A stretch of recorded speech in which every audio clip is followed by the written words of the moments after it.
Assalamualaikum warahmatullahi wabarakatuh.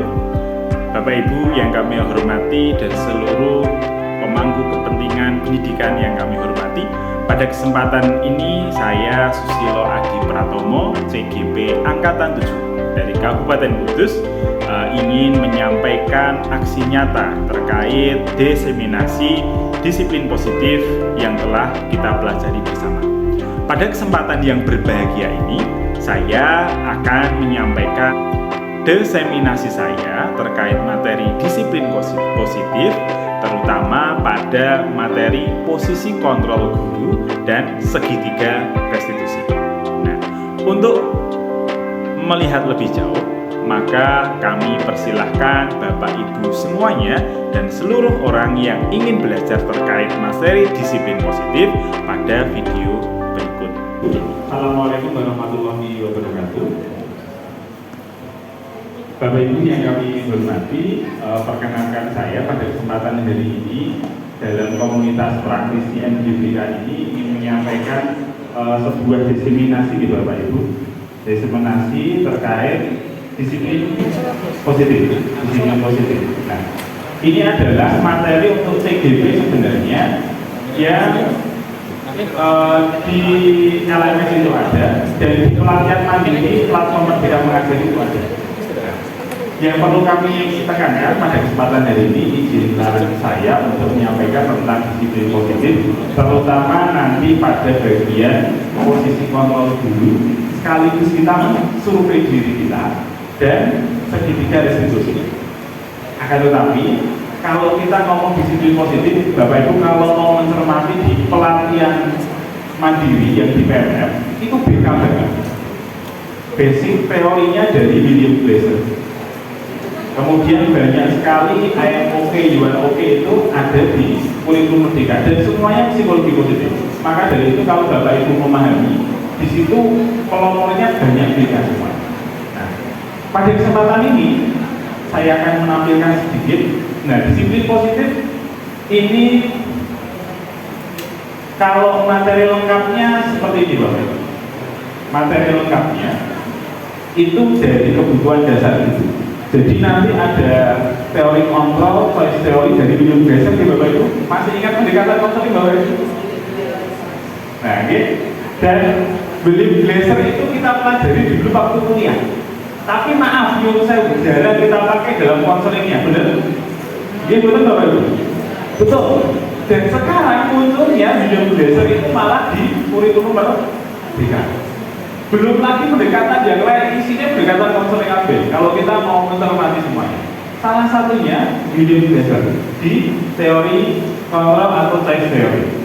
Nah, pada kesempatan hari ini yang akan saya sampaikan bukan itu, tapi kita akan melihat yang lain.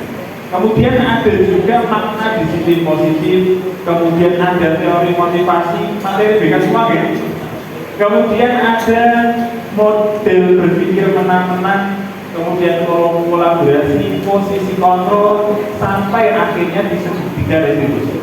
Dan semua itu didasarkan pada 5 kebutuhan dasar manusia. Dan kita pasti lihat dapat lihat di sini bahwa semua di sini berkaitan dengan BK. Semester kedua. Kalau semester 1 kan ilmu pendidikan banyak geser di Dewan. Nah, pada kesempatan selanjutnya dalam diseminasi ini saya sekali lagi akan menekankan penyampaian informasi terkait 2 hal, yaitu yang pertama tadi yaitu tentang posisi kontrol guru, dan yang kedua nanti adalah kita akan latihan segitiga restitusi. Nah, untuk yang bagian pertama posisi kontrol guru, kita akan lagi flashback dan kemudian nanti kita akan simulasi bersama, okay? Simulasi bersama terkait apa-apa saja posisi kontrol guru, dan sekaligus nanti kita juga akan survei bersama. Nah, Bapak Ibu, terkait posisi kontrol guru, kita akan melihat bagian atas dalam tayangan slide kita, Bapak Ibu. Yaitu sekali lagi ada 5 ya, ada 5. Saya akan kupas satu persatu dan semoga nanti kita dapat berinteraksi lebih jauh. Nah, yang pertama adalah tentang posisi kontrol penghukum, kemudian posisi kontrol pembuat rasa bersalah, kemudian posisi kontrol teman, dan posisi kontrol pemantau, dan yang terakhir adalah posisi kontrol manajer. Nah, dan ini yang diperlukan oleh Bapak Ibu guru kita untuk dapat lebih berkembang lagi, dan harapannya nanti bisa sampai pada posisi kontrol manajer. Nah, yang pertama Bapak Ibu terkait posisi kontrol penghukum. Jadi mungkin kita sering mendapatinya dulu ketika sekolah, Bapak Ibu. Oke, ketika sekolah kita sering mendapatinya. Nah, tentang terkait posisi kontrol ini kita bisa lihat di sini, yaitu posisi kontrol penghukum itu akan menghasilkan siswa yang nanti pendendam terkait gurunya. Kadang kita guru BK itu pernah dicurhati oleh guru yang lain bahwa digembosi bannya karena Bapak Ibu guru itu telah melakukan penghukuman pada siswa, kemudian di luar itu digembosi. Nah, dan kita gampang sekali untuk menggambarkannya. Posisi kontrol penghukum itu biasanya Bapak Ibu sepihak. Bahkan mungkin di sekolah ada aturan, kemudian ada hukumannya dan dilaksanakan, tapi kadang yang melaksanakan itu lebih ekstrim gitu ya, entah itu set up, push up, atau bahkan yang lebih halus Bapak Ibu nyuwun sewu, menulis kata sekian puluh atau membuat pernyataan permohonan maaf dan sebagainya. Itu mungkin konsep lama kita sering mendapatinya. Maka dari itu posisi kontrol pertama yang paling kita dapati ketika zaman-zaman dulu biasanya adalah menghukum. Nah, selanjutnya yaitu posisi kontrol kedua, yaitu tentang posisi kontrol pembuat orang merasa bersalah. Ya, kita bisa baca sama-sama. Ya, guru pada kesempatan ini menceramahkan hal-hal yang sepertinya halus tapi kadang membuat nggak enak gitu Bapak Ibu, nggak enak. Seperti contoh seperti ini. Ketika kita ngomong kamu telah membuat ibu kecewa, kamu telah membuat bapak kecewa dengan sikapmu. Bayangkan kalau kamu di posisi saya pasti kecewa. Nah, seperti itu. Jadi dibuat rasa bersalah muridnya yang mungkin melakukan pelanggaran tadi, dan ini juga menjadi praktek yang bisa kita katakan ada nih Bapak Ibu, ada di lingkungan kita. Nah, bahkan mungkin sekarang juga kita lakukan. Maka dari itu, posisi kontrol yang kedua ini adalah pembuat rasa bersalah. Nah, dampaknya yang mungkin tidak bagus, ya maaf, kurang besar gitu.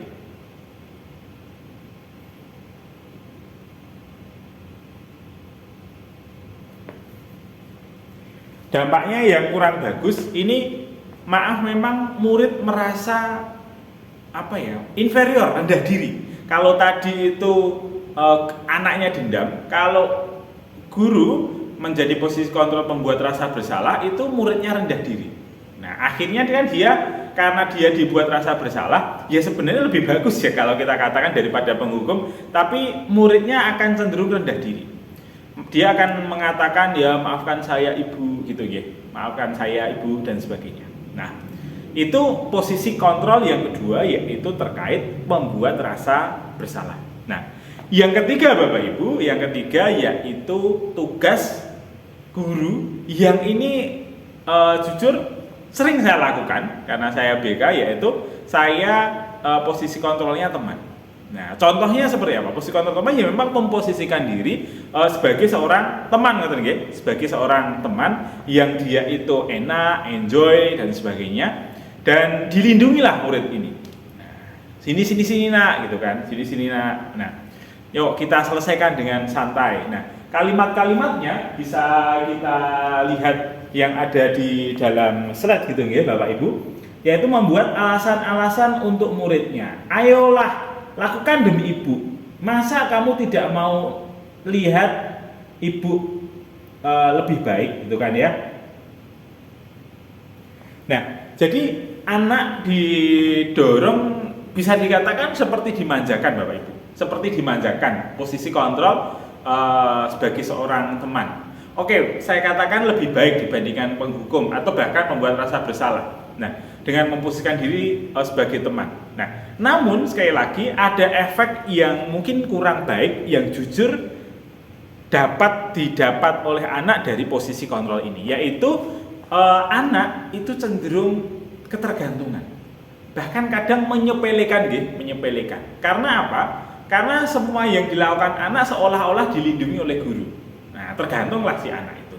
Ini adalah kekurangan posisi kontrol teman. Nah, yang ketiga adalah ini. Yang keempat juga sering kita lakukan.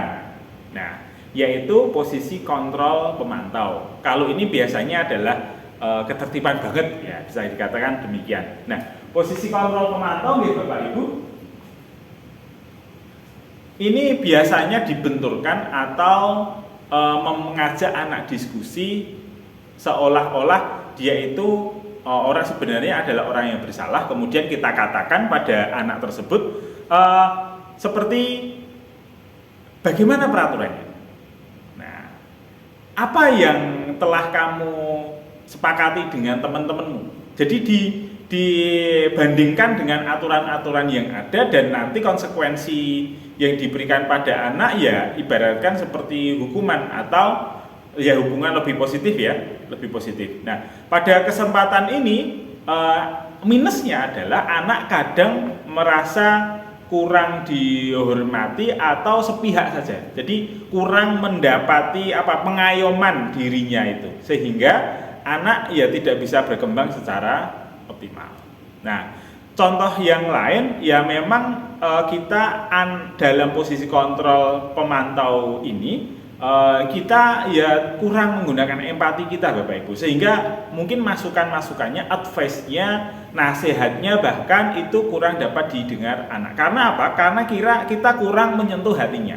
Nah, kalau teman tadi sangat menyentuh hatinya, bahkan sampai membantu dia banyak banget, tapi kalau yang pemantau kurang begitu menyentuh hatinya, sehingga kalau menggerakkan anak kurang begitu dapat maksimal. Nah, yang ideal Bapak Ibu dalam kurikulum Merdeka ini, dan kita nanti akan latihan, yaitu tuh posisi kontrol manager, di mana bisa dikatakan ini adalah gabungan Bapak Ibu.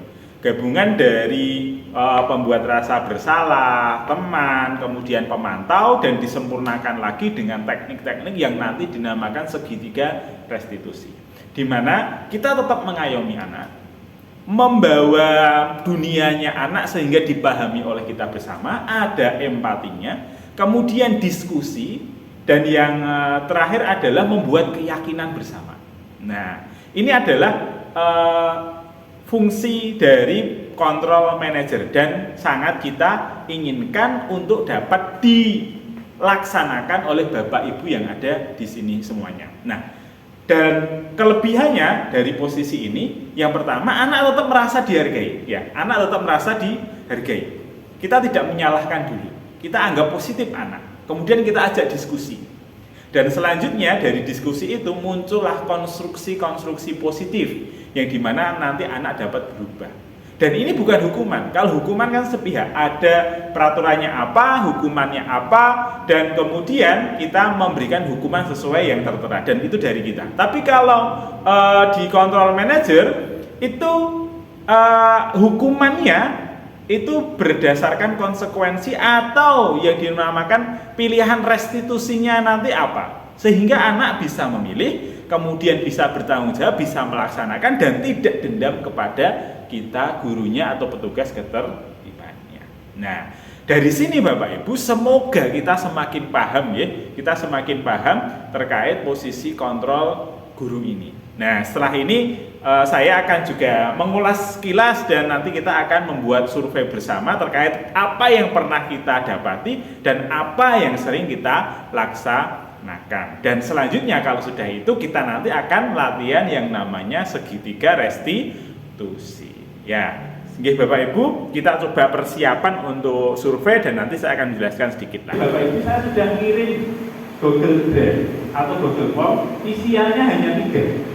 Dan saya mohon namanya nggak usah nama asli, inisial saja, biar kita lebih berkata jujur. Pertanyaannya mohon bisa dibuka di grup WA. Pertanyaannya yang pertama, posisi kontrol yang sering kita dapati ketika kita menjadi siswa. Ketika dulu menjadi siswa itu guru kita itu posisi kontrolnya apa? Pertama itu. Yang kedua, posisi kontrol yang paling sering kita gunakan. Ya, kita gunakan itu paling sering apa? Dan yang terakhir, ini kan sudah era kurikulum merdeka selama 1 tahunan. Nah, kira-kira kita masih di posisi kontrol yang masih sering kita gunakan atau sudah sampai ke manajer? Monggo, di kondisi saya akan memantau di Google, hasil Google Formnya. Nah, oke. Sudah bisa dibuka di Bapak Ibu?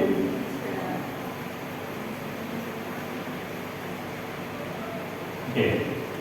Sudah. Saya menunggu.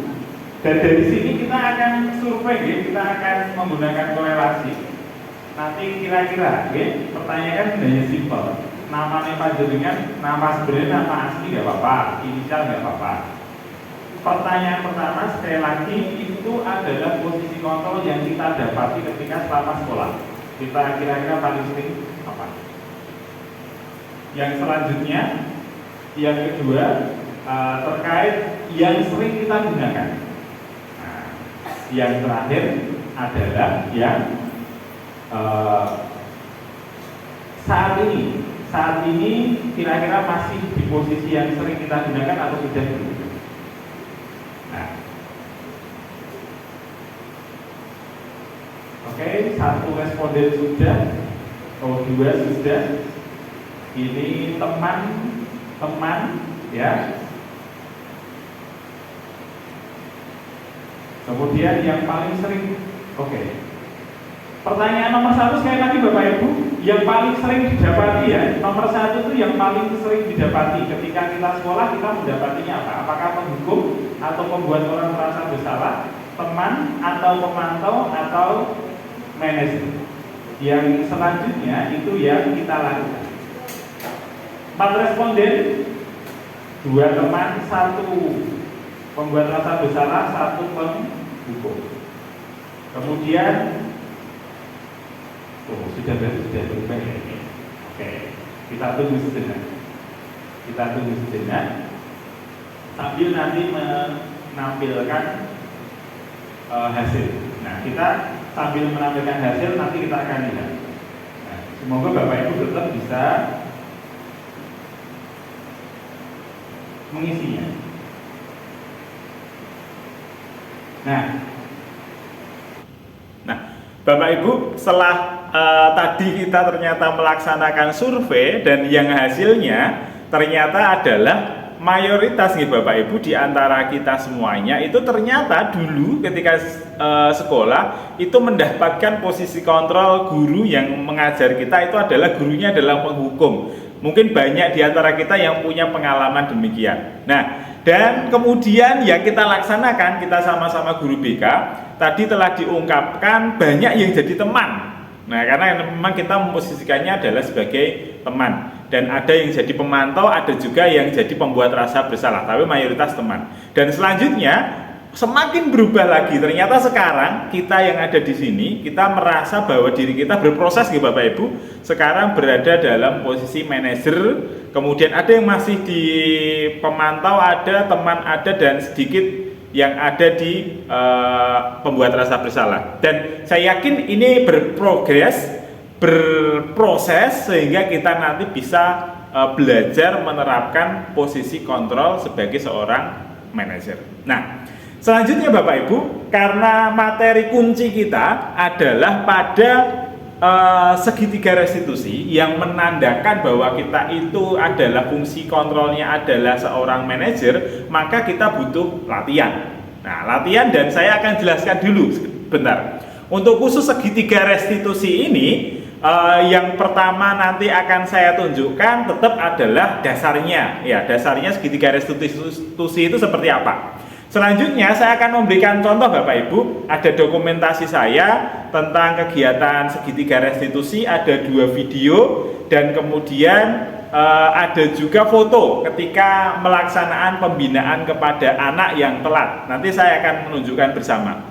Saya pikir ini bukanlah contoh yang terbaik, mungkin bukan, karena saya yakin Bapak Ibu adalah seseorang yang luar biasa di bidang bimbingan dan konseling ataupun kesiswaan, dan mungkin ada contoh yang lain. Tapi ini adalah salah satu hal yang telah saya laksanakan, yaitu praktek segitiga restitusi, dan yang selanjutnya yaitu kegiatan-kegiatan pembinaan kepada siswa. Nah, yang pertama dulu Bapak Ibu, saya ingin menyampaikan tentang segitiga restitusi. Bisa kita lihat di depan di slide kita, yaitu tentang segitiga restitusi itu ada 3 hal utama untuk dilaksanakan.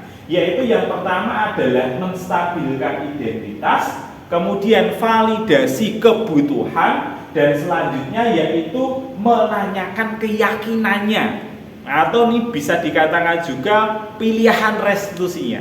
Nah, kita ke langkah pertama dulu Bapak Ibu. Langkah pertama yaitu menstabilkan identitas. Ingat, yang kita tangani itu biasanya Bapak Ibu, biasanya adalah anak-anak mungkin nyuwun sewu nggih, nakal, telat, sering melanggar, atau hiper, atau bahkan mungkin kurang menaati kesepakatan yang kita dapati. Maka dari itu kita perlu berpositif thinking dulu, nggih, ampun negatif thinking kepada anak-anak kita. Semungkin nyuwun sewu senakal-nakalnya kita perlu berpositif thinking dulu, sehingga nanti anak itu ketika dipanggil kita tetap enjoy, tidak emosional. Kalau kita emosional ya sudah, nanti nggak jadi restitusi. Nah, resep yang pertama di segitiga restitusi adalah menstabilkan identitas, yaitu diemong dulu, dibombong dulu, dirangkul dulu. Nah, ketika memanggil, sumonggo ketika awal itu silahkan menggunakan diskusi yang lain di luar masalah. Kalau dalam bahasa konseling kita itu attending ya Bapak Ibu. Dan kita intinya merangkul anak dulu agar percaya dulu, agar nyaman dulu. Kunci dari menstabilkan identitas itu anak nyaman, tidak takut, tidak terpaksa, udah nyaman saja sama gurunya. Nah, kalimat-kalimat yang biasanya itu didapati yaitu contohnya adalah setiap orang itu pernah bermasalah. Setiap orang pernah melakukan kesalahan. Atau saya itu loh nak, saya itu pernah melakukan kesalahan seperti kamu. Nah, bahasanya kan seperti itu, lebih halus sih. Kemudian juga kamu bukan satu-satunya orang yang pernah melakukan ini. Jadi intinya agar anak itu ketika dipanggil itu tuh tenang dulu, stabil dulu identitasnya, tidak dipersalahkan, tetapi kita bombong, kita emong, dan kita rangkul agar apa? Enak, nyaman, nanti advice-nya atau restitusi, pilihan restitusinya enak. Nah, sehingga anak itu percaya kepada kita. Nah, dan contoh-contoh kalimat tersebut bisa dikembangkan lebih lanjut. Intinya agar anak itu enggak negatif thinking dulu sama kita, gitu ya. Itu yang langkah pertama terkait menstabilkan identitas. Nah, baru kalau sudah enak, nyaman, masuk deh Bapak Ibu, yaitu masuk pada langkah kedua, yaitu validasi tentang kebutuhan. Kalimat-kalimatnya bisa kita baca, yaitu kamu tentu punya alasan mengapa melakukan itu. Nah, kemudian boleh diceritakan kepada bapak atau ibu apa yang membuatmu melakukan hal tersebut. Dan kita kalau orang BK itu pasti juga tidak menggunakan kata mengapa nggih Bapak Ibu. Jadi kita seolah-olah itu tidak menyalahkan anak itu. Sekali lagi posisi kita adalah orang yang dekat dengan siswa, dan kita mengayomi siswa, membimbing siswa itu agar lebih baik. Dan selanjutnya yaitu adakah cara yang lebih efektif untuk mendapatkan apa yang kamu butuhkan. Nah, semisal nih Bapak Ibu, anak ini telatan gitu ya. Anak ini telatan. Maka sekali lagi stabilkan identitasnya dulu. Rangkul dulu, panggil dulu, ngobrol dulu, terus kemudian akhirnya kita bisa bicara. Kalau masalah kamu itu ya nak, Bapak dulu juga pernah telat. Nah, itu kan dulu seolah-olah anak ini dibela, kan posisi teman gitu pada waktu itu. Terus kemudian kita lanjut ke validasi kebutuhan. Nah, kemudian kita baru tanya anak-anak, Bapak itu percaya kamu pasti punya alasan-alasan tertentu sehingga kamu telat. Nah, ini contohnya, sehingga kamu, dan selanjutnya kita bisa mendorong lebih jauh, tanya lebih jauh, itu dari kebutuhan. kebutuhannya apa, alasannya itu apa, dijelaskan dengan rinci oleh anaknya. Dan di perkara ini kita yakin aja deh sama anaknya, jangan begitu underestimate atau merasa mungkin anak kita itu berbohong, jangan seperti itu dulu. Yang penting kita berpositive thinking pada anak kita dulu. Itu adalah pada validasi kebutuhan. Nah, contohnya anak telat ini nanti kita lanjutkan pada langkah ketiga nih. Ya, langkah ketiga yaitu tentang menanyakan keyakinan. Ya, stabil identitas, validasi kebutuhan, hingga menanyakan keyakinan. Contoh kalimatnya ya Bapak Ibu, nilai apa yang telah kita sepakati. Itu tadi kan setelah tanya alasannya apa. Nah, selanjutnya didiskusikan dan ditanya sama anaknya. Contohnya karena tadi telat, kita telah bicara tentang apa yang membuatmu telat. Nah, gitu kan. Dan maka dari itu kita bisa lanjutkan. Nah, setelah ini nak, kira-kira atau mbak atau mas gitu kita bisa tanyakan kepada anak-anak tersebut.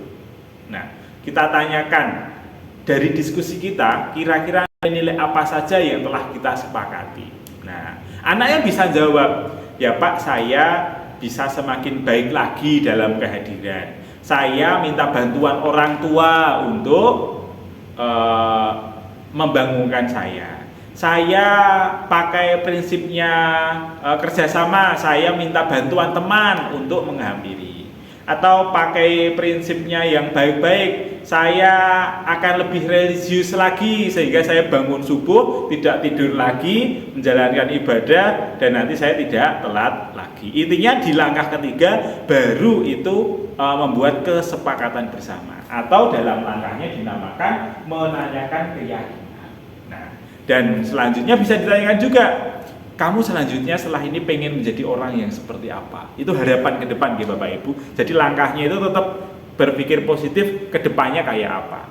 Nah, itu gambarannya seperti itu. Nah, ini adalah tentang teori-teorinya atau langkah-langkahnya. Dan selanjutnya saya akan minta izin pada Bapak Ibu semuanya untuk menayangkan beberapa kegiatan tentang segitiga restitusi, dan semoga kita semakin dapat belajar kembali.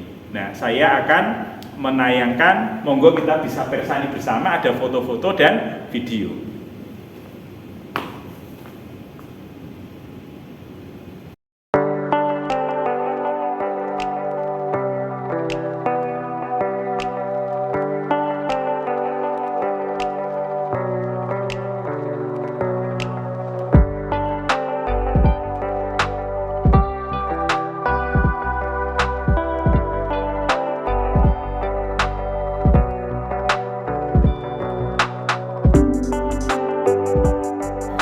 Assalamualaikum Erlia. Waalaikumsalam. Ini tadi dari rumah? Iya. Jam berapa tadi?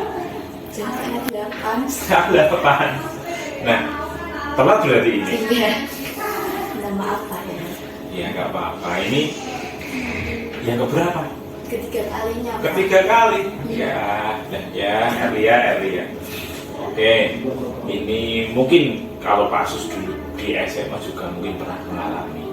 Jadi ini adalah hal yang biasa untuk para pelajar dan mungkin pernah mengalami. Tapi kita kan harus memperbaiki, benar nggak? Benar. Nah, kalau memang kita pengen memperbaiki, Pak Sus ingin tahu dulu kira-kira telat hari ini tuh karena apa? Karena nonton bola tadi malam. Nonton bola tadi malam loh. Kamu suka nonton bola? Suka banget Pak. Ya Allah, jagoanmu kemarin mana? Argentina. Oh, Argentina. Ya, semoga besok lolos ke final ya. Iya. Amin. Oke. Nah, tapi sekarang ini karena kamu suka bola, kira-kira nanti ganggu pelajaran nggak kalau kamu terusin? Kayaknya sih iya Pak. Nah, bagaimana? Ganggunya gimana? Tidurnya larut malam banget Pak. Jadi paginya ya nanti kesiangan jadi telat terus. Oke, berarti kamu bisa nyimpulkan sendiri karena kamu itu nonton bola sampai malam-malam, seneng tuh ya, apalagi kalau jagoannya main kan ya. Setelah itu bangunnya telat, akhirnya sekolahnya telat, bener. Bener. Dan kamu sudah menyadari ini juga tidak baik kalau jadi pelajar? Ya. Iya, oke. Nah sekarang mari kita buat sesuatu untuk memperbaikinya. Kira-kira kalau dari Erlia agar memperbaiki kehadiran kamu bagaimana caranya? Tidur lebih awal agar tidak kesiangan. Oke, tidur lebih awal agar tidak kesiangan. Terus lagi, tetap boleh nonton bola nggak? Tetap boleh Pak. Oh, tetap boleh. Tetapi harus bangun Bangun pagi. Agar bisa bangun pagi bagaimana caranya? Kalau tetap nonton bola. Bilang ke ibu. Oke, berarti alarmnya ibu ya. Ibu nanti kalau apa? Aku kesiangan tolong bangunin. Gebir nggak apa-apa? Ya apa. Oke, dari di sini kita tadi bisa menyimpulkan yang pertama Erlia telah mengakui kalau telat dan pengen mengubah. Ya. Dan selanjutnya cara mengubahnya adalah dengan tidur lebih awal, atau kalau tidurnya malam berarti harus ada ibu yang membangunkan. Oke, dengan demikian hari ini adalah pembimbingan kita sebagai wujud kepedulian kami agar anak-anak itu kalau telat ya jangan telat terus, tapi bisa memperbaiki dirinya. Oke, gitu ya Erlia ya. Terima kasih ya. Oke, terima kasih. Dan selanjutnya ini nanti ngurus surat untuk masuk dan masuk ke dalam kelas pelajaran lagi. Gitu nggih? Iya. Terima kasih Pak. Terima kasih Pak. Ya.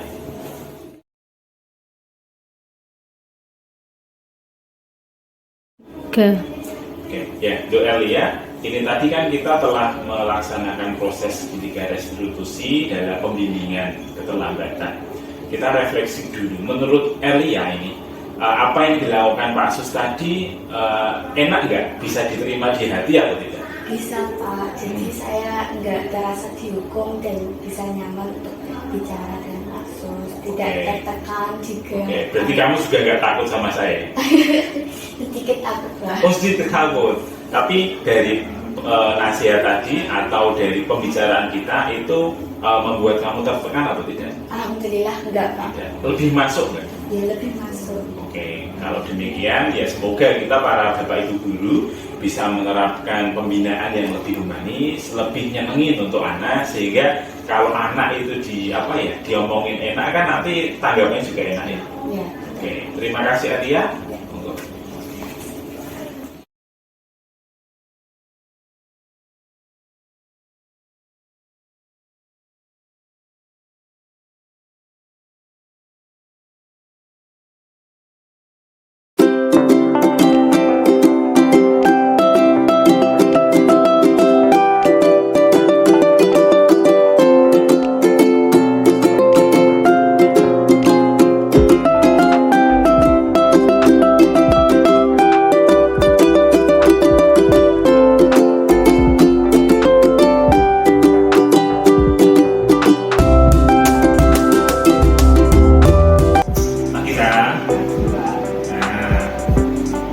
Banget sih. Kamu takut sama saya? Biasa aja ya. Nah, oke. Tadi dipanggil atau diminta ke sini oleh siapa? Pak Susanto ya, di depan ya. Oke. Nah, oke. Tahu nggak karena apa? Pakai sepatu di mana?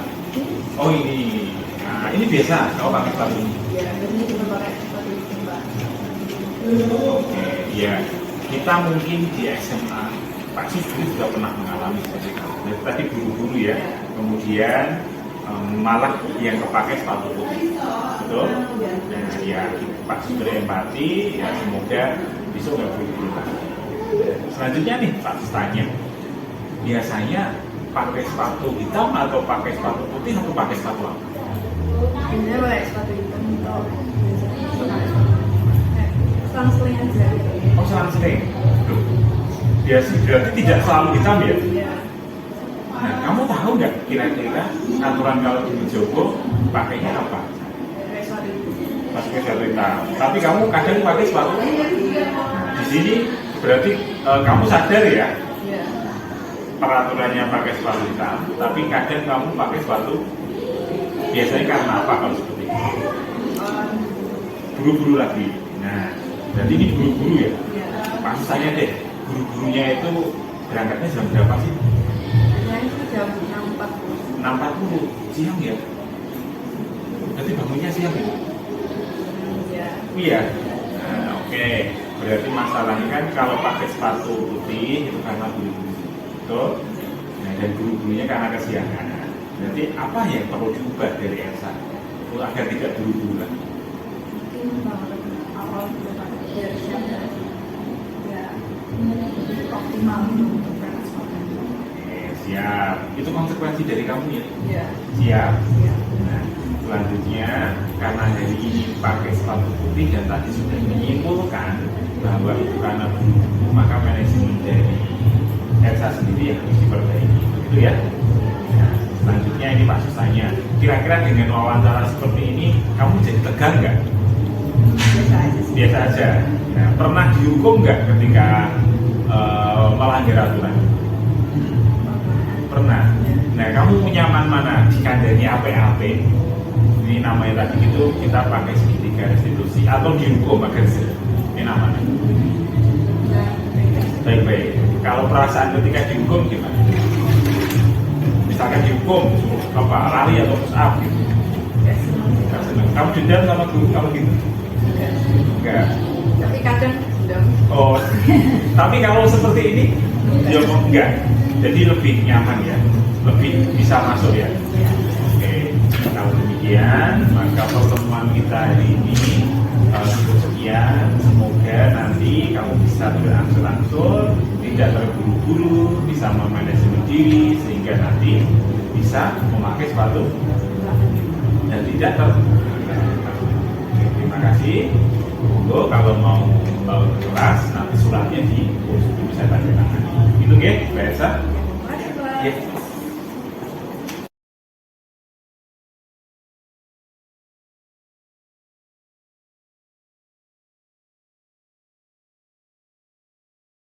Ya. Bagaimana Bapak Ibu? Semoga dari tayangan video ini tadi dapat memberikan gambaran ya Bapak Ibu bagaimana segitiga restitusi dapat kita laksanakan. Nah, ini nanti juga saya minta bantuan ulasannya atau bantuan masukannya kegiatan-kegiatan ini nanti di akhir kegiatan ya Bapak Ibu. Nah, untuk selanjutnya saya ingin memberikan gambaran simulasi ya Bapak Ibu. Simulasi terkait kegiatan segitiga restitusi yang perlu kita laksanakan. Nah, kita ada plus-plus nih Bapak Ibu. Yang pertama terkait kegiatan segitiga restitusi ini, yang pertama tips kalau dari saya, jangan langsung masuk ke topik masalah dulu. Pokoknya yang awal itu fokus pada banyak menstabilkan identitas dulu, attending dulu, permulaan dulu agar percaya anaknya. Kemudian yang kedua, kita sering menjumpai ya Bapak Ibu, sering menjumpai ketika duduk bersama para siswa yang bermasalah, itu kita kursinya berhadapan-hadapan. Saya contohkan.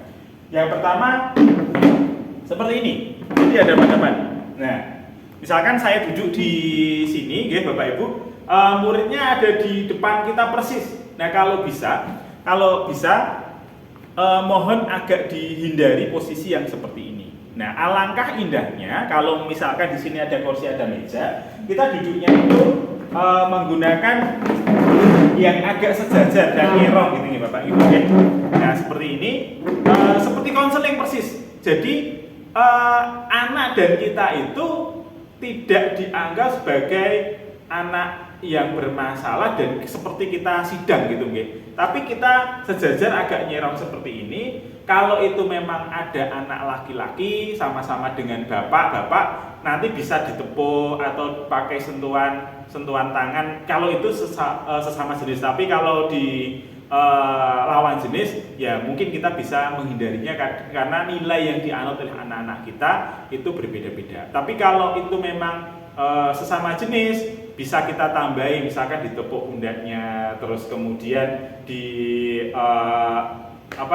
seperti ada sentuhan-sentuhan yang itu mengakrabkan, itu lebih baik. Agar apa? Agar posisinya lebih stabil anaknya. Dan posisi ini juga kita terapkan dalam konseling. Saya yakin Bapak Ibu semua itu sudah sangat ahli dalam bidangnya. Nah, ini adalah tips yang kedua terkait kegiatan-kegiatan segitiga restitusi. Dan yang ketiga, ini bisa saya pikir yang terakhir, Bapak Ibu, kadang kita tidak sabar nih Bapak Ibu. Kalau kita mendapati ternyata siswa itu maaf tidak sembuh atau tidak selesai masalahnya. Nah, dan yang perlu kita lakukan yaitu ya tetap melakukan segitiga restitusi. Melakukan segitiga restitusi yang itu dapat mengembangkan diri kita semuanya. Nah, semoga dengan semakin kita latihan juga seperti kita melaksanakan konseling juga, kita bisa semakin baik dalam melaksanakan kegiatan segitiga restitusi. Nah, pada akhirnya saya yakin setelah ini Bapak Ibu dapat belajar materi-materi selanjutnya dan kami mohon dapat menyampaikan kepada Bapak Ibu guru yang lain di sekolah. Nah, ini ada latihan segitiga restitusi yang tadi dapat kita lihat dalam video dan lihat juga dalam gambar. Semoga kita dapat semakin lebih kembali. Nah, Bapak Ibu, untuk sekarang yang saya sampaikan adalah yang posisi kontrol manajer tadi, Bapak Ibu. Posisi kontrol manajer itu ditandai sebenarnya dengan kita melakukan yang namanya segitiga restitusi. Dan ini yang perlu diajarkan guru BK kepada seluruh guru yang lain. Sebenarnya yang lebih harus nanti menyampaikan adalah CGP di masing-masing sekolah. Tapi ternyata ini adalah keterampilan kita, di mana kita perlu memiliki segitiga restitusi. Itu hal yang pertama dilakukan. Sebenarnya teman, langkahnya teman. Langkah pertamanya itu misal Bapak Ibu, kita menemukan anak telat ya, menemukan anak telat atau melanggar. Langkah pertama sebagai manajer, sekali lagi, bukan menyalahkan, sekali lagi bukan menyalahkan, dan menjadi posisinya untuk tenang dulu. Tapi sikap yang dilakukan adalah menstabilkan identitas. Jadi menstabilkan identitas posisinya ya tidak menggurui, tidak menyalahkan orang yang nyalahin apapun kesalahannya dulu.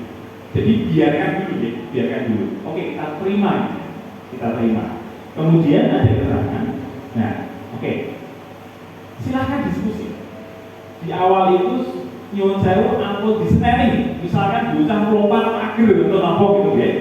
Posisi manajer itu tidak langsung dimarahi. Tapi kita kita ajak diskusi, dudukan sebentar, kemudian kita ajak dialog. Ajak dialog kalau di konseling awalnya itu apa Bapak Ibu?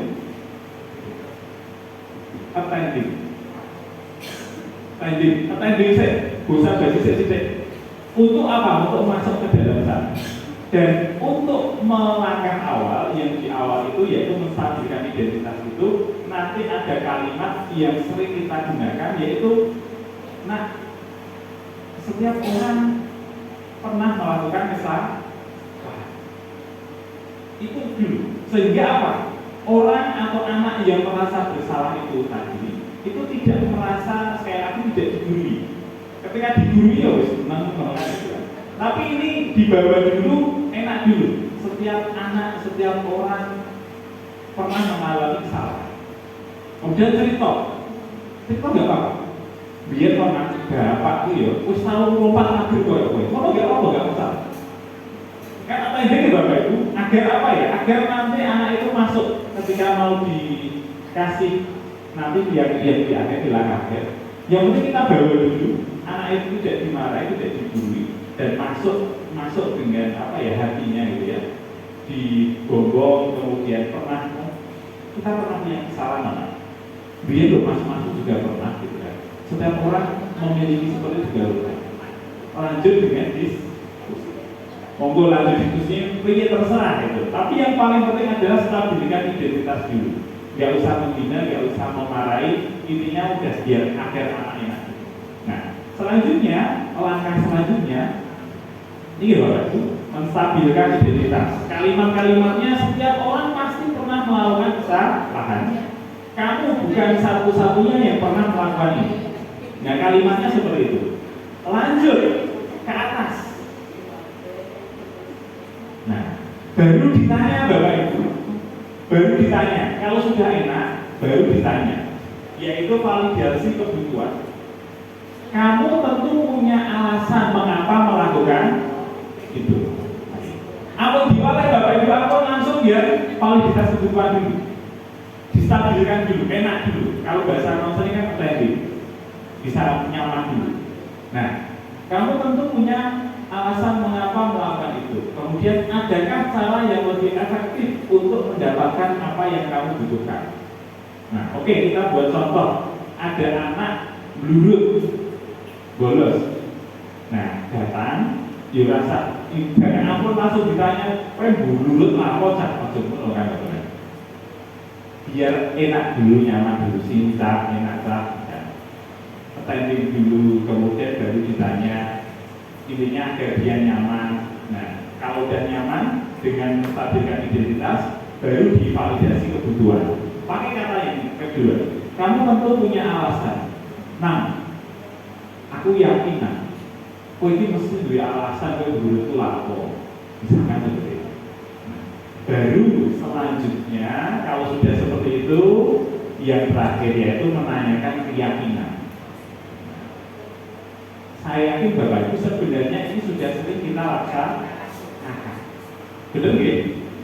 Dan sekarang tuntutannya yang seperti ini bukan hanya guru kita, tetapi semua guru mata pelajaran. Misalkan anaknya guru di Jamapel, ya semua guru mata pelajaran sekarang akan diminta melaksanakan segitiga restitusi, karena yang diinginkan adalah posisi Nah, guru BK ini sudah makanannya. Namun saya yakin Bapak Ibu, kadang kita itu kan langsung ya Bapak Ibu, saking jengkelnya sing telat itu kan betul ya, kowe meneh kan betul ya, kowe meneh gitu kan. Bahkan saya pun, aku kalau butuh ya Bu ya, saya sama Bu Titis dulu juga yuk, kadang-kadang juga seperti itu. Kowe meneh gitu kan, iki meneh. Nah, misalnya begitu, dan kita mohon sekarang kita lebih harus kita attending dulu. Nah, agar apa? Agar teman-teman guru BK itu, teman-teman guru yang lain itu juga bisa belajar. Lanjut, kalau sudah di identitas stabil, validasi kebutuhan sudah, yang selanjutnya menanyakan keyakinan. Jangan gini. Ini kalau pakai pendekatan hukum. Nah, oke. Kalau pendekatan hukum nanti yang ditanyakan tata tertibnya sekolah piye. Nah, hukumannya piye. Kalau pendekatan menggunakan tata tertib. Karena kalau tata tertib itu hubungannya dengan hukuman. Kalau sekarang namanya adalah kesepakatan atau beberapa bulan yang lalu adalah keyakinan. Boleh keyakinan keras, boleh keyakinan sekolah atau kesepakatan sekolah sekarang. Nah, saya yakin di SMA yang sudah ada TGP-nya sudah mulai berubah. Nah, karena ada kesepakatan atau keyakinan, maka bukan hukuman yang ada, akan tetapi konsekuensi. Yuwislah, kowe kan wis telat, terus ngakoni telat, terus ngerti alasannya koyo piye. Ya kamu sekarang perlu punya konsekuensi seperti apa. Konsekuensi itu boleh melakukan sesuatu boleh. Yang intinya bukan seperti hukuman yang sepihak. Nah, di sini kita menggiring ada konsekuensi membentuk keyakinan baru. Nah, di dalam ini ya pasti di sana ada space, ada konseling masuk di dalamnya sampai mewujudkan sebuah konsekuensi. Beda sekali dipanggil. Nah, dan itulah biasanya Bapak Ibu sekarang seperti ini. Kan ini kan kita sudah biasa gitu seperti ini. Sekarang tuntutannya adalah semua guru. Karena ini untuk semua guru, saya berharap Bapak Ibu nanti kalau ditanya tentang segitiga restitusi, semoga kelompok ini kan gawe IPK. Tapi Bapak Ibu guru itu perlu mendapatkan ini agar tidak serta-merta orang bocah nakal langsung atau panjenengan, tapi dibina dulu menggunakan segitiga restitusi. Endingnya di sana. Nah, ini kunci di posisi manajer. Nah, terima kasih dan saya akan menunjukkan sekarang kita akan melihat hasil dari isian, isian kita. Nah, setelah itu selesai. Ayo. Nah, sudah alhamdulillah. Oh, sudah 23. Kita lihat ya Bapak Ibu. Jadi kita semua mayoritas posisi kontrol yang paling sering kita dapati adalah, kita lihat ketika sekolah. Oke, 26% itu gurunya sudah bagus-bagus, tenang semua. Kemudian pemantau, bahkan sudah manajer. Kemudian paling tinggi adalah pembuku. Itu berarti dari data ini mayoritas paling banyak mengatakan ketika sekolah banyak dihukum oleh gurunya. Selanjutnya sekarang posisi yang kita laksanakan sering kita laksanakan yaitu posisi kontrol guru.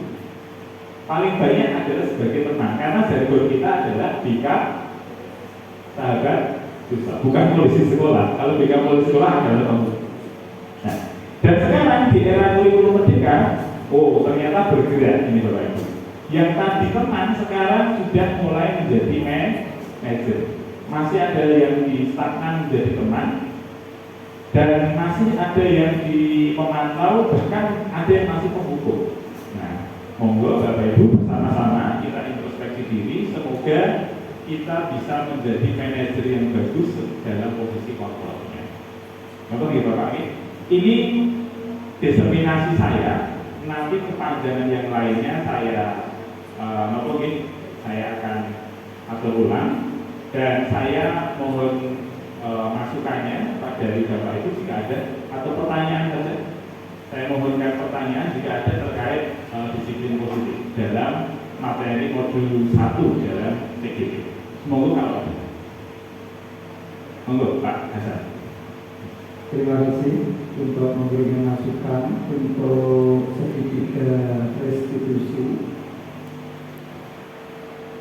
Itu saya kaitkan dengan teori William Glaser mengatakan bahwa itu istilahnya BDEP Pak ya. Jadi apa yang Anda inginkan, kemudian apa yang kamu lakukan, kemudian punya evaluasi dan punya planning. Itu yang saya lakukan ini untuk resmi dari awalnya tahap attending itu Pak aplikasinya. Terima kasih. Terima kasih Bapak Ibu dan Pak Hasan. Dan dari ini memang kulangan ya akhirnya segitiga institusi dibangun dari pendekatan konseling. Betul Bapak Ibu? Dan ini sekarang harus dipahami oleh semua guru. Nah, konsepnya William Glaser, saya yakin itu sudah 1970-an sekian dan sekarang baru dipakai untuk semua. Sangat luar biasa. Ada ruang, ada dirinya, sampai ada planningnya. Itu besar. Dan fokusnya seperti konseling realitas. Sangat tepat sekali karena kalau kita mau memahami maka konsepnya dari sana. Nah, apakah ini yang paling benar saat ini ya? Bukan paling benar mungkin, paling ingin digunakan. Apakah boleh menggunakan yang lain? Boleh. Akan tetapi mungkin gini, pemikiran kita yang paling mudah diaplikasikan oleh guru yang lain yang tidak memiliki basic counseling ini mungkin lebih mudah dan secara otomatis kalau ini memang makanan kita atau keahlian kita, saya berharap Bapak Ibu di sekolah masing-masing di Bapak Ibu bisa nanti mempraktikkan lebih baik lagi dibandingkan siapapun yang itu. Mungkin itu saja. Terima kasih masukannya Pak Hasan dan akhir kata saya mengucapkan terima kasih atas kerawanan Bapak Ibu dan untuk selanjutnya kita tetap ini jargon bareng di Bapak Ibu. Jargon kita tetap BK sahabat siswa atau BK peduli siswa masih dulu ya. BK peduli siswa. Oke, monggo kita teriakan bersama-sama. 1, 2, 3. BK peduli siswa menjadi posisi kontrol manajer di sekolah kita masing-masing. Amin.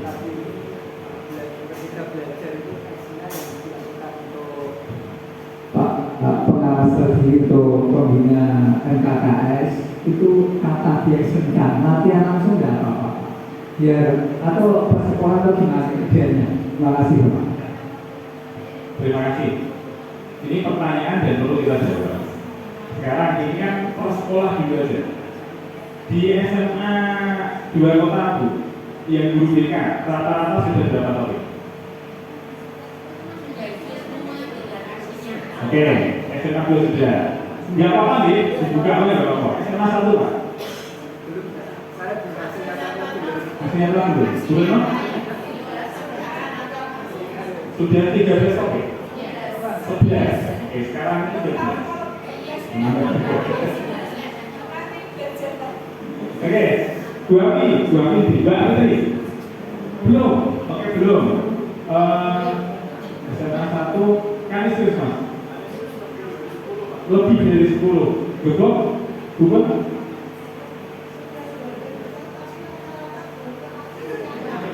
Oke, siap. Mas Fahri. Oke, Pak Dono 12. 8 ya? 8. Oke, berarti sebenarnya mayoritas sudah menjalankan yang begitu tadi. Penjogo mayoritas sudah semua, tapi yaitu belum sampai aksi nyata sudah, akan tetapi belum mendapatkan sertifikat karena tidak ada refleksi. Oke, itu Bapak Ibu. Kuncinya ternyata ada di refleksi. Kalau geret-geret video itu memang pribadi, monggo digeret-geret sendiri, mengerjakan postas monggo nanti nyuwun Bu Api, waktu saat ini, Bu Rina juga pasti budaya, bukan postasnya, postasnya, nyuwun sanggih, kalau nggak pakai kunci, lo geret pakai limo.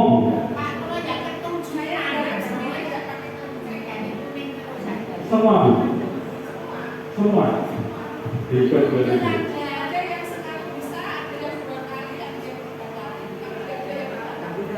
Wow, saya sampai 5 kali Bu, karena saya sampai 5 kali. Kalau terutama yang di Bu, yang di akhir-akhir itu yang kerjakan akhir, itu ketika ngulang post test nomornya biasa. Jawabannya biasa. Terus bahkan soalnya diganti. Saya pernah mendapati soal satu modul itu sampai 30. Biasanya kan hanya 8-10 Bu. Nah, itu yang di akhir-akhir begitu. Nah, oke. Bos, itu yang ideal. Itu yang ideal. Kalau yang tidak ideal, terus berarti mau Pak. Nah, kalau pengen seperti itu monggo kunci nanti nyuwun.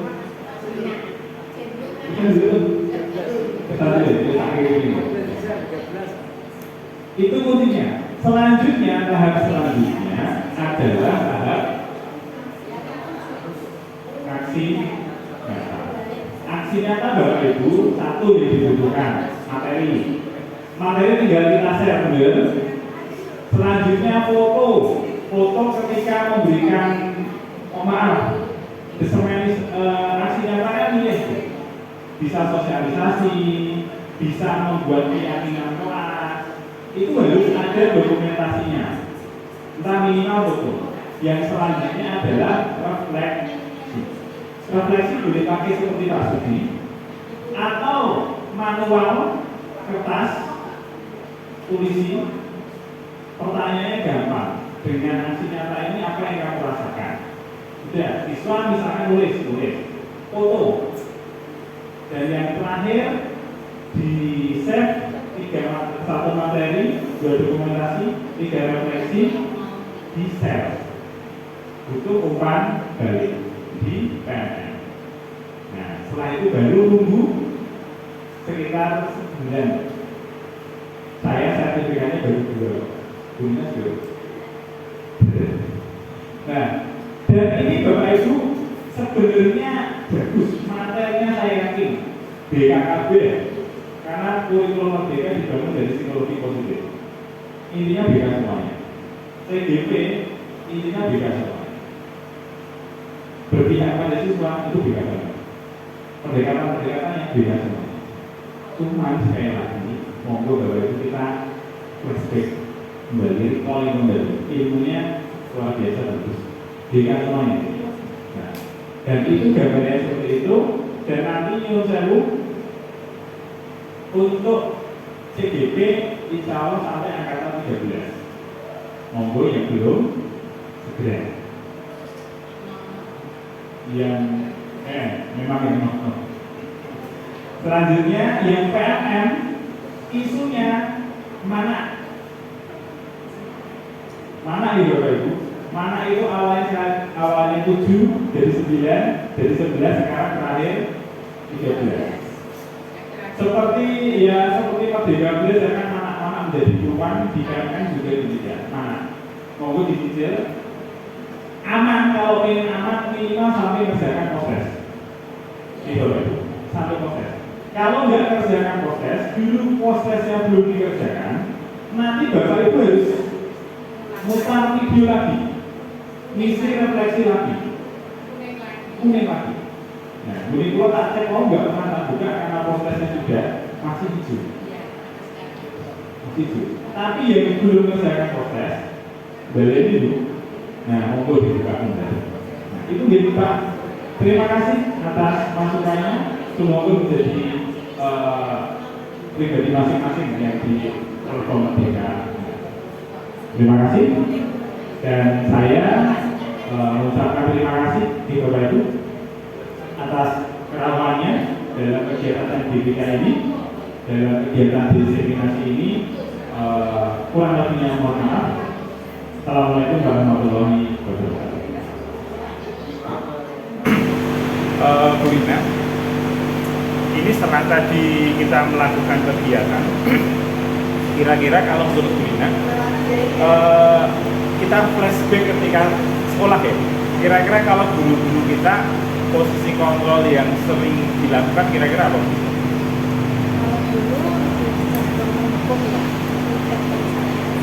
salah itu biasanya langsung kok seperti ini langsung seperti ini tidak tanpa ditanya seperti apa dan bagaimana gitu. Ketika siswa salah mengapa juga ada sanksi-sanksi ya itu menjadi aturan atau langkah di sekolah.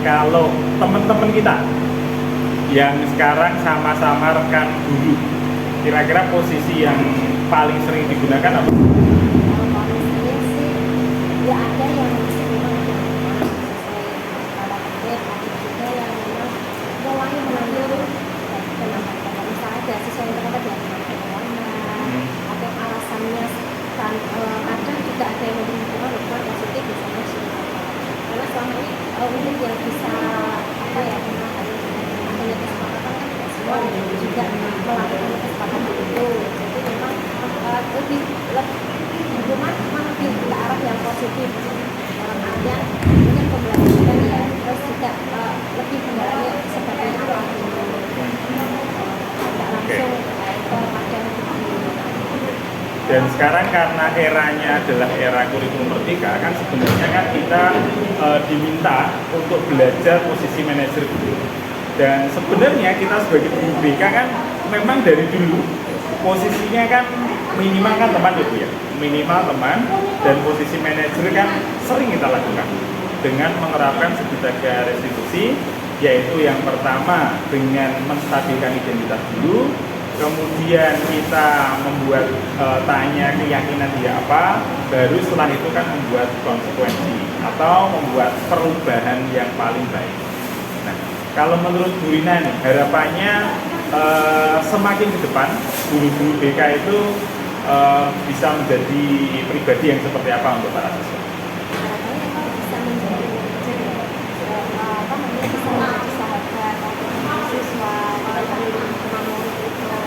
tidak hanya melihat kesalahannya tapi penyebabnya itu apa gitu anak ini lebih nyaman diajak ngobrol dulu dengan sehingga nanti tahu sebenarnya ini semata-mata misalnya bukan mesti kesalahannya gitu bukan juga disengaja gitu dan kita harapnya bisa menjadi manajer dari itu siswa itu jadi bagaimana ini kalau pelanggaran atau apa namanya kesalahan-kesalahan itu tidak berulang lagi, tapi dengan cara yang lebih positif. Lagi. Terima kasih Bu Rina atas wawancaranya hari ini. Semoga kita bisa belajar bersama dan bisa tetap menjadi sahabat siswa, peduli pada siswa, dan semakin ke sana bisa belajar segitiga restitusi dan punya posisi kontrol manager. Terima kasih. Semoga. Demikian Bapak Ibu dan seluruh pemirsa terkait materi disiplin positif, subbab posisi kontrol guru dan segitiga restitusi. Kami berharap dan semua berharap kita semakin menjadi pribadi yang positif, memandang positif siswa-siswa kita dengan berbagai macam karakteristiknya. Dari awal sampai akhir kita belajar materi disiplin positif dan selanjutnya kita sudah pada tahap ini. Dan marilah kita senantiasa mengasah diri kita, latihan dan latihan lagi tentang segitiga restitusi dan memposisikan diri kita sebagai manajer. Sehingga anak tetap dekat dengan kita, tapi tidak tergantung dengan kita.